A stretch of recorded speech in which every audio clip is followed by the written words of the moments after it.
नमस्कार साथियों। तो ये पत्र जारी हुआ है 28 मई 2021 को वंदना गुरनानी अपर सचिव एवं मिशन निदेशक राष्ट्रीय स्वास्थ्य mission, additional secretary and mission director NHM की तरफ से पत्र जारी किया गया है। भारत सरकार स्वास्थ्य एवं परिवार कल्याण मंत्रालय, निर्माण भवन, नई दिल्ली की तरफ से। और इस पत्र में ये लिखा गया है जो मैं आपको बताता हूँ। ये बहुत बड़ी खुशखबरी है कि अभी तक जो सीएचओ यानी कम्युनिटी हेल्थ ऑफिसर को सिर्फ 2 मौके मिलते थे एग्ज़ाम पास होने के लिए, और जो तीसरी बार पास होते थे उन्हें नौकरी में नहीं लिया जाता है। लेकिन इस बार इस पत्र के बाद कोविड-19 महामारी को देखते हुए नियमों में शिथिलता बरती गई है और उन्हें जो तीसरी बार एग्ज़ाम देकर पास हुए हैं उन्हें भी मौका मिलेगा। तो ये पूरा पत्र देखिए, आप इसको पढ़ सकते हैं और ये मैं डिस्क्रिप्शन में अपने इसका लिंक दे दूंगा, तो वहाँ से आप पीडीएफ डाउनलोड कर सकते हैं और इस पूरे पत्र को आप पढ़कर समझ सकते हैं। तो चलते हैं पूरी खबर की ओर। और जो लोग हमारे चैनल पर अभी नए विजिट कर रहे हैं तो कृपया चैनल को सब्सक्राइब कर लें, बेल आइकन दबा लें।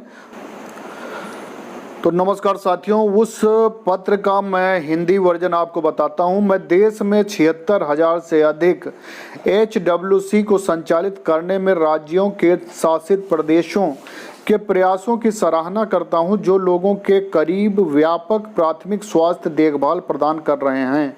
इसके अलावा मैं दुनिया के सबसे बड़े कोविड-19 टीकाकरण अभियान सहित कोविड-19 महामारी के साथ साथ प्रबंधन में उनके निरंतर प्रयासों के लिए राज्यों केंद्र शासित प्रदेशों की सराहना करना चाहता हूं। हाल ही में कुछ राज्यों केंद्र शासित प्रदेशों से सामुदायिक स्वास्थ्य केंद्र CHO के रूप में तीसरे प्रयास में सामुदायिक स्वास्थ्य CCH टर्म एंड परीक्षा TEE में IGNOU CCH TEE certificate course pass करने वाले उम्मीदवारों की भर्ती के लिए एक मुश्त अनुमोदन का अनुरोध प्राप्त हुआ है। मौजूदा 2 प्रयासों के बजाय वर्तमान कोविड-19 स्थिति के कारण मंत्रालय इस बात से अवगत है कि संघ राज्य क्षेत्रों को कोविड मामलों में वृद्धि के कारण CHO सहित संवर्धित HR की भर्ती में कठिनाइयां आ रही हैं, जिससे CCH एकीकृत नर्सिंग पाठ्यक्रम से CHO के प्रशिक्षण और आउटपुट की गति धीमी हो गई है।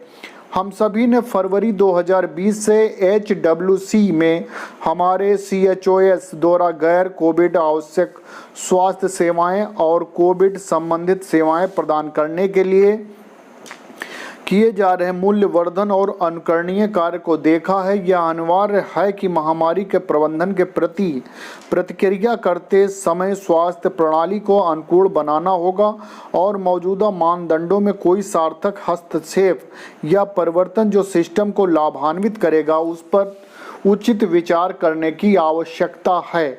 मौजूदा मार्गदर्शन के अनुसार DO नंबर 01101/1 NRHM 11 दिनांक 17 अप्रैल 2018, जिसे मेरे DOLR नंबर Z28015/94/2020 NRHM 1 दिनांक 27 जनवरी 2021 द्वारा दोहराया गया कि CPSC उम्मीदवारों को भर्ती के लिए विचार किया जाना है। CHOS के रूप में यदि वे 2 प्रयासों में TEE पास करते हैं, चल रहे कोविड महामारी के अभूतपूर्व समय और देश भर में मानव संसाधन की बढ़ती मांग को देखते हुए मौजूदा मार्गदर्शन को नियमानुसार संशोधित किया गया है। इग्नू के CCH पाठ्यक्रम में नामांकित सभी उम्मीदवारों के लिए एक मुफ्त रियायत दी जाती है या राज्य विश्वविद्यालय के पाठ्यक्रम जुलाई 2019, जनवरी 2020, जुलाई 2020 और जनवरी 2021 बैचों में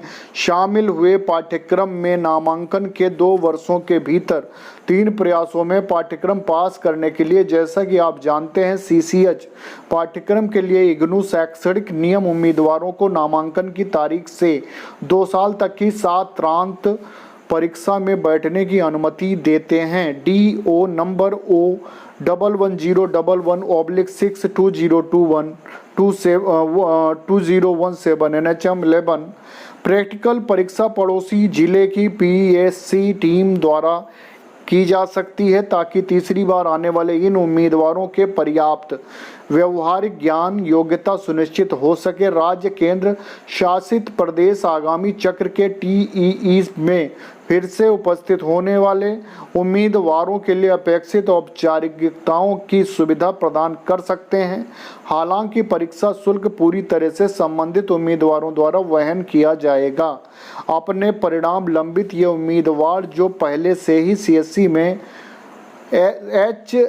SHC में अनंतिम रूप से तैनात थे, HWC PSC चिकित्सा अधिकारी की देखरेख में काम करना जारी रख सकते हैं। मौजूदा मानदंडों के अनुसार इन उम्मीदवारों को राज्य के मानदंडों के अनुसार उनके मूल वेतन का भुगतान जारी रखा जा सकता है और किसी भी प्रदर्शन से जुड़े भुगतान का भुगतान नहीं किया जा सकता। जो उम्मीदवार 3 प्रयासों में उत्तीर्ण नहीं हो सके उन्हें CHO के रूप में जारी रखने की अनुमति नहीं दी जानी चाहिए।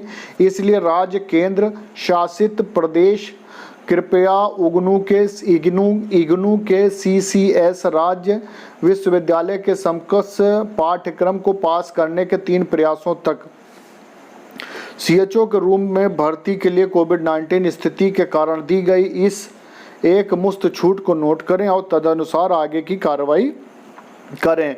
तो बहुत अच्छी खबर है उन लोगों के लिए जो 3rd अटेम्प्ट में पास हुए हैं CHO, और इग्नू इस बात के अपने नियमों में शिथिलता देते हुए उन्हें मौका दे रही है।